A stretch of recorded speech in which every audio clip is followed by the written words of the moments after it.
বিসমিল্লাহির রহমানির রহিম। আসসালামু আলাইকুম। সম্মানিত সুধী, আমি জসিমউদ্দিন নূর নবী নিউ ইয়র্ক শহর থেকে বলছি। আমার আজকের যে বিষয়গুলি আমি আলোচনা করব তা হচ্ছে, কিছুদিন আগে আমাদের প্রধান উপদেষ্টা এবং বিএনপির ভবিষ্যতের নেতৃত্ব দানকারী নেতা তারেক জিয়ার সাথে একান্ত বৈঠক হয়েছে লন্ডনে। বৈঠক হওয়ার পরে তারেক জিয়া আমাদের দেশে একটি জাতীয় সরকার গঠন করার প্রস্তাব দিয়েছিলেন। আমার মনে হয় সেখানে প্রফেসর ডক্টর ইউনূস সাহেবও সেই মতে একমত হয়েছেন। তাই আমি একজন ঢাকা বিশ্ববিদ্যালয়ের প্রাক্তন ছাত্র ও স্বাধীনতা আন্দোলনের একজন সৈনিক হিসেবে আমি বলতে চাচ্ছি যে, দেখেন, আমাদের দেশ সবার আগে। ব্যক্তির চেয়ে দল বড়, দলের চেয়ে দেশ বড়। তাই আমি আজকে বলতে চাচ্ছি যে, ভাই সব, আপনারা বিএনপিরা বর্তমানে রাজনীতির প্রথম সারিতে আছেন। দেখেন, আপনাদের দেশ চালনার যে অভিজ্ঞতা খালেদা জিয়ার আছে। তিনি বিগত দিনে 3 বার প্রধানমন্ত্রী হয়েছিলেন এবং দেশ পরিচালনা করেছিলেন। ভালো মন্দ যাই হোক, উনি প্যাসিস্ট হন নাই, অত্যাচারীও হন নাই। উনি সুন্দরভাবেই দেশ পরিচালনা করছে। তাই আজকে এই মুহূর্তে দেশের স্বার্থে যদি আপনারা নির্বাচন চাচ্ছেন, তাড়াতাড়ি করে নির্বাচন। ডক্টর ইউনূস সাহেব বহুতবার উনি বলেছিলেন যে ডিসেম্বর 25 এবং জুন 26 এর মধ্যেই হবে। সেইভাবে উনি নির্বাচন কমিশনের সাথেও কথা বলেছেন এবং সেইভাবে উনি করতে চাচ্ছেন। নির্বাচন হবে, আপনাদের প্রতিনিধিরা নির্বাচিত হবে বিভিন্ন জায়গায় সারা বাংলাদেশে। কিন্তু আপনারা নির্বাচিত হবেন এবং দেশের পরিচালনা করার জন্য আপনারা একটা টিম ক্যাবিনেট তৈরি করবেন। কিন্তু আমি বলতে চাচ্ছি যে, দেখেন, আপনারা যদি জাতীয় সরকার একটা গঠন করতে পারেন তাহলে অত্যন্ত ভালো হবে, অনেক ভালো হবে। তা বলছি, যেমন মালয়েশিয়া, সিঙ্গাপুর যেভাবে আমাদের পরে স্বাধীনতা পেয়েও তারা যেন আমাদের চেয়ে বেশি উন্নতি সাধন করতে পেরেছে। কেন? তা হচ্ছে, ওনার দেশে একজন ভালো লিডার ছিল, মাহাথির মোহাম্মদ এবং লিকুদ। সেই দেশের যে একজন ব্যক্তি একটা দেশের উন্নতি সাধন করেছে, যা পৃথিবীর মধ্যে তারা এখন মাথা উঁচু করে দাঁড়াইতে পারে, পৃথিবী তাদেরকে সেলিউট করে। তাই আমি বলতেছি, এই মুহূর্তে বাংলাদেশের যে টার্ময়েল হয়ে গেছে, শেখ হাসিনা যে আমাদের দেশে যে অত্যাচার করে গেছেন, ব্যাংকগুলোকে উনি যেভাবে লুটপাট করে গেছেন, তা ইতিহাসে থাকবে। তাই আমি বলতে চাচ্ছি যে, শেখ হাসিনার মতো ফ্যাসিস্ট বা স্বৈরাচারী একটা শাসনতন্ত্র আমাদের দেশে আজ যেন তৈরি না হয়। তাই আমি আপনার কথা অনুযায়ী সবাইকে বলবো, ভাই সব, আপনারা আমাদের দেশে একটি সর্বদলীয় সরকার গঠন করেন। যেমনি দেখেন, একটা ইউনিভার্সিটিতে একজন ভাইস চ্যান্সেলর থাকেন, একটা কলেজে একজন প্রিন্সিপাল থাকে, তেমনি আমাদের দেশে একজন মুরব্বী দরকার। যে মুরব্বী আন্তর্জাতিকভাবে যার স্বীকৃত আছে, যাকে চিনে, যার কথা বললেই সবাই মানে, তা হচ্ছেন প্রফেসর ডক্টর ইউনূস। ওনার মতো বর্তমানে বিশ্ববিখ্যাত ব্যক্তি খুব কমে আছে। উনি একজন নোবেল বিজয়ী ব্যক্তিত্ব এবং ওনার জ্ঞান এবং অভিজ্ঞতা অতুলনীয়, এটা বলা বাহুল্য। তাই আমি বলতে চাচ্ছি, আমাদের দেশকে অন্তত আগামী শুধু 5টি বছর আপনারা যদি একটু স্যাক্রিফাইস করেন, ডক্টর ইউনূসকে দেশের সর্বময় ক্ষমতা দিয়ে প্রেসিডেন্ট হইতে পারেন, প্রধানমন্ত্রী হইতে পারেন, যাই হোক, ওনাকে একজিটিক দেশের সর্বময় ক্ষমতা দিয়ে সারা বিশ্বের থেকে আমাদের এই গরিব দেশের দান, অনুদান, সাহায্য আনতে পারে এবং আমাদের যে টাকা লুট হয়ে গেছে তা যেন তিনি আনতে পারেন।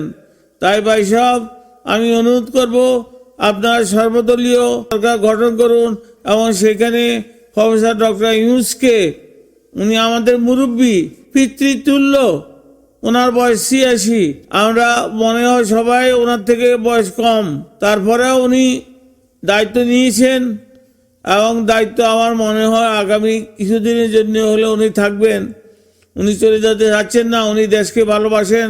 তাই আমি আজকে বলবো, দেখেন আপনারা এই জাতীয় সরকার গঠন করার জন্যে আপনারা সবাই একমত হবেন, সেটাই আমার বিশ্বাস। দেশের জন্যে, আপনাদের ব্যক্তিগত স্বার্থের জন্য নয়। তবে আমি আরেকটা কথা বলবো, যদি নির্বাচন হয়ে থাকে তাহলে দয়া করে আপনারা নির্বাচন বাণিজ্য করবেন না। নির্বাচন বাণিজ্য মানে দেশের অরাজকতা এবং দেশে দুর্নীতি সৃষ্টি হয়, অর্থের কেলেঙ্কারি হয়, বেচাকেনি হয়, এমপি নমিনেশন, মেয়র নমিনেশন এবং বিভিন্ন পদে গভর্নর নির্বাচনে আপনারা বাণিজ্য হইতে পারে। তাই আমি বলতে চাচ্ছি, আপনারা যদি একটা জাতীয় সরকার গঠন করেন তাহলে নির্বাচনের যে বাণিজ্যটা এটা বন্ধ থাকবে এবং এই কালচারটা আমাদের দেশ থেকে চলে যাবে। তাই আমি আপনাদেরকে বলতে চাচ্ছি যে পৃথিবীর বিভিন্ন দেশের অনুকরণে, যেমন আমি যুক্তরাষ্ট্রের অনুকরণে বলছি, একটি প্রেসিডেন্সিয়াল সিস্টেম গভর্নমেন্ট যদি আপনারা করতে পারেন, সেখানে প্রেসিডেন্টও নির্বাচিত হয় এবং কংগ্রেস, সিনেট এবং মেয়র, গভর্নর সবাই নির্বাচিত হয়। এই সিস্টেমে যদি আমাদের দেশে চালু করি খুবই ভালো হবে। এবং এখানে নির্বাচন কমিশনার যে কত শক্তিশালী তা বলা বাহুল্য। যে কোনো লোকের যে কোনো ত্রুটি হোক, নির্বাচন কমিশনার ওনাকে ক্যান্ডিডেসি বাতিল করে দিতে পারেন। এবং নির্বাচনের কোনো পোস্টার ও ব্যানার একদম ব্যবহার করা যায় না এই দেশে। শুধু রাস্তার পাশে 3 ফিট বাই 4 ফিট একটা ছোট্ট প্লে কার্ড রাস্তার কিনারে আপনি লাগিয়ে দেবেন এবং শব্দটা থাকবে ভোট ফর, নামটা থাকবে শুধু ভোট ফর, আর কিছু না, ভোট ফর এনি নেম। তাই আমি বলতেছি, এই বাংলাদেশে যেই কালচার আপনারা তৈরি করছেন আগে সরকারগুলা, সেগুলো থেকে একটু বেরিয়ে আসেন, দয়া করিয়া বেরিয়ে আসেন। আমাদের এই এত লক্ষ লক্ষ ব্যানার দরকার নাই, লক্ষ লক্ষ পোস্টার দরকার নাই এবং ওনার গুণগানও গাওয়ানোর দরকার নাই। উনি ওনার ম্যানিফেস্টোতে গুণগান গাইবে, কিন্তু সরকারের পক্ষ থেকে, কমিশনার নির্বাচনের পক্ষ থেকে এই যে স্টার ব্যানার বা সারা বাংলাদেশে ছড়িয়ে যায়, বিশ্বাস করেন পৃথিবীর কোনো দেশে এটা নাই। আপনারা দয়া করে, আপনারা তো অনেক দেশে ঘুরেছেন, আপনারা নেতৃবৃন্দ অনেক দেশে গেছেন এবং দেখেছেন যে নির্বাচন কেমন হয়। তাই আমি আজকে বলবো, দেখেন আমাদের দেশে ইউএনের মহাসচিব অ্যান্টনি গুতেরেস উনি এসে গেছেন only because of doctor Yunus. না, উনি আসতেন না, ওনার হিসাবে বাংলাদেশে আসার কথা না। তাই আমি আজকে বলতে চাচ্ছি যে ডক্টর ইউনূসকে আমাদের দেশের চাচ্ছিলাম যে কলেজের যেহেতু একজন প্রিন্সিপাল থাকে, তাই আমাদের দেশের প্রিন্সিপাল হিসাবে ওনাকে রাখেন। ভাই সব দয়া করে রাখেন, আপনারা দেখবেন আউটকামটা পাবেন। আপনারা পরবর্তী সময়ে যখন সময় হবে, আগামী 5 বছর পরে আপনারা নির্বাচন করবেন এবং নির্বাচিত হয়ে এমপি হবেন এবং যাই কিছু হন, মেয়র হবেন, গভর্নর হবেন, সব হবেন। কিন্তু কথা হলো যে একটা সুস্থ, সাবলীল, দুর্নীতিগ্রস্ত নয়, এরকম একটা আপনাদেরকে নির্বাচন করতে হবে। ভাই সাহেব, আমি অনুরোধ করতেছি, আবেদন করতেছি, আমার জন্য নয়, আপনার জন্য নয়, দেশের জন্য। বাংলাদেশ একটি দেশ, এখানে 17 কোটি লোক আছে, তাদের যে কিসমত আছে, ভাগ্য আছে, সেটা আপনাদের হাতে নির্ধারিত। তাই আপনারা সেই তাদের ভাগ্য থেকে তাদেরকে বিতাড়িত করবেন না। ভাই সব, আমি আবার বলছি, বিনয়ের সাথে বলবো, আপনারা চিন্তা করে দেখেন দেশের স্বার্থে কি করা যায়। শুধু নির্বাচন করলে দেশে হয় না, বহু নির্বাচন করেছেন আপনারা। আপনার এই যে খালেদা জিয়া, উনি যে এখন অসুস্থ, উনি 3 বার প্রধানমন্ত্রী ছিলেন, 3 বার নির্বাচন করেছিলেন, ইলেকশন হয়েছে। তারপরে পরবর্তীতে অবস্থা তো আপনারা জানেনই, বলা হইল হাসিনা বহুবার ভুয়া নির্বাচন করেছেন, লাভ হয় নাই, শুধু বাণিজ্য করেছেন, তার শেখ রেহানা সহ।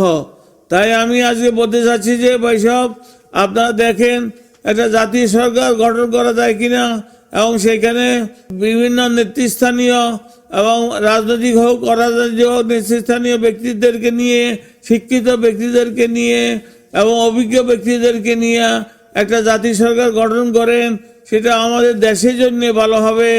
যদিও বিএনপি লোকেরা মানতে রাজি নয়, কারণ তারা মনে করতেছে আওয়ামী লীগের পরে তারা এখন লিডিং পার্টি এবং নির্বাচন করলে তারা জিতবেন ঠিকই, কিন্তু হয়তো কয়েকদিন পরে দেখবেন যে আপনারা দেশ চালাতে পারছেন না।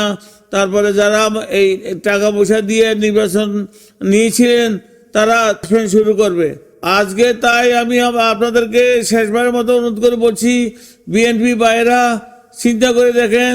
তারেক জিয়া সাহেব আমার মনে হয় ভালোই চিন্তা করেছেন যে জাতীয় সরকার গঠন করার জন্য, এবং যদি ইউনূস সাহেব এটা সর্ব অধিনায়ক থাকেন তাহলে আমার দেশে অনেক উন্নতি হবে। আমি আপনাদেরকে শেষবারের মতো অনুরোধ করে আমার বক্তব্য শেষ করছি। আমি হয়তো আবারও আপনাদের সামনে আসবো। আজকের জন্য আল্লাহ হাফেজ, আপনারা ভালো থাকবেন। আসসালামু আলাইকুম ওয়া রাহমাতুল্লাহি ওয়া বারাকাতুহু।